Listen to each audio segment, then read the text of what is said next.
at How the was that Alamo the Dome. first time at Oh. the Madison Square Garden? Well, so the first time was in the finals of the Golden Gloves. Okay. The second time, the next two times was I fought for Irish Ropes Promotions. So I was one of the headliners for John Duddy, James Moore, and then myself. We were called the Irish Express. Okay. And we fought on the eve of St. Patty's Day in the Madison Square Garden. Oh and my like gosh, Liam that must Neeson have- was sitting with my parents. It was just surreal. Like Wow. that's the only way I could describe it. Like my life, like thinking back to what I've lived and the things that I've done and experienced through boxing, it's been surreal.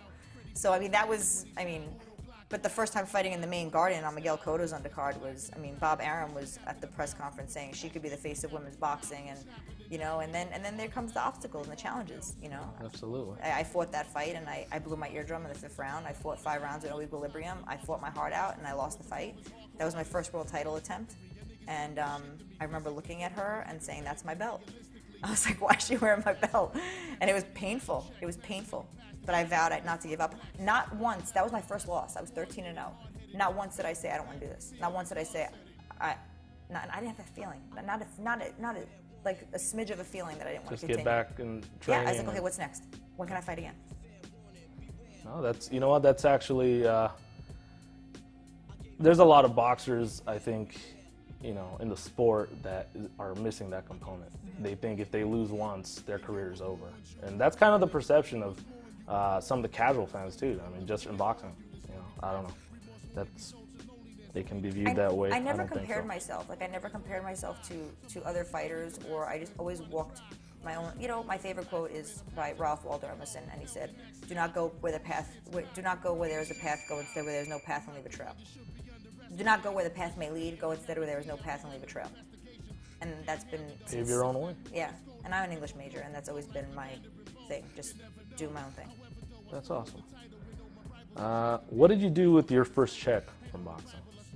I forgot that I got paid. My first check, I completely forgot I got paid. My manager got my check and he's like, hey.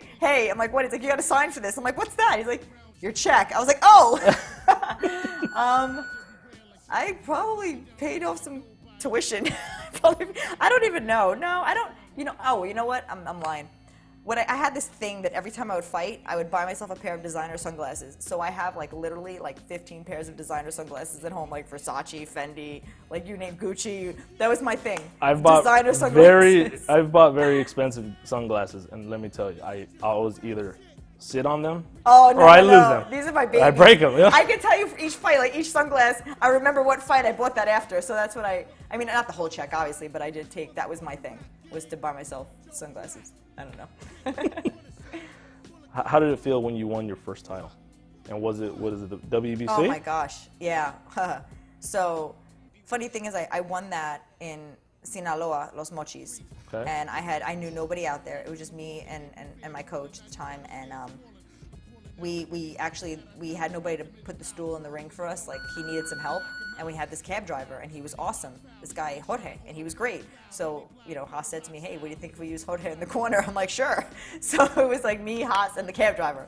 That's who we were. And you know what? It was amazing because it was in a soccer stadium in Mexico, and it was raw.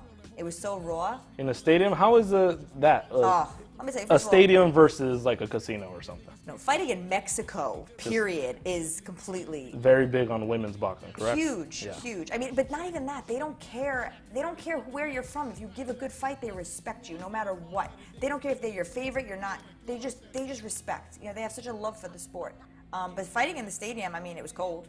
It got cold at night, and I was towards the end of the card. But you don't really know when you're in there. I don't pay attention. I just. When you get in that ring, I'm like, whatever's around me is around me. I'm in the ring. That's all I know is that I'm inside my home. Okay. So, but it was really surreal, that too, because I remember I was like, it just happened, wait a minute, what? And then all of a sudden, I remember Haas looked at me, and I just looked at him, we just won a world title. And I just hugged him, and that was it. It's nothing like getting that green and gold, huh? Yeah, it was crazy. But you know what?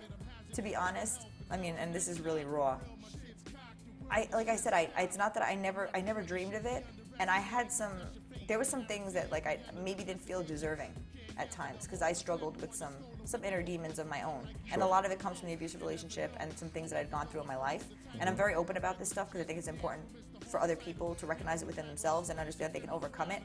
But the first time I won that title, I didn't feel like I deserved it.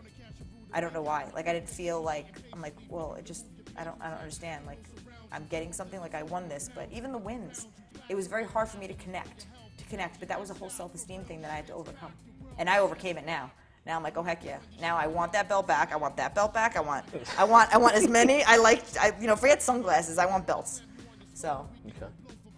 So you trained today.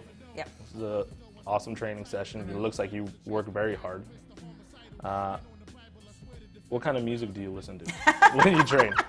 I might know. Everything. What is it? I listen to everything. I listen to rap. I listen to hip hop. I listen to, I'll listen to metal. I'll listen to Christian music. There's some Christian music mixed in, which I know is a little weird.